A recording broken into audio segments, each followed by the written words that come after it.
A young Southern Kentucky man escaped the possibility of being sentenced to death by pleading guilty to several charges, including murder. 23-year-old Austin Prather appeared in a Pulaski County courtroom today, admitting to killing his father and grandfather.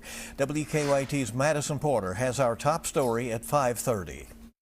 In a Pulaski County courtroom Wednesday afternoon, Austin Prather admitted to murdering his family members and robbing them in front of those still alive.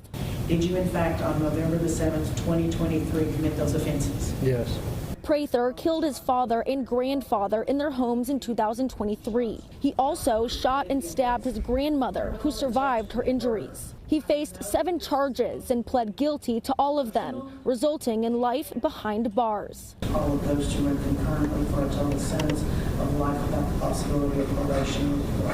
Before entering his plea, Prather was evaluated at the Kentucky Correctional Psychiatric Center and found to be suffering from a psychotic mental illness. He's very different now. I don't know if he would have been competent before he was medicated, but he was placed on antipsychotic medications, and I do believe he's competent to make this decision at this point. Commonwealth's attorney, David Dalton, gave an impact statement on behalf of the family. He said Prather's actions put them in a horrible situation.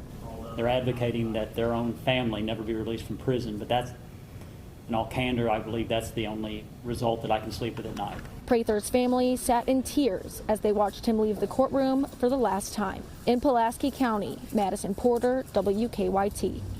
And Prather asked to be sentenced right away, waiving another hearing.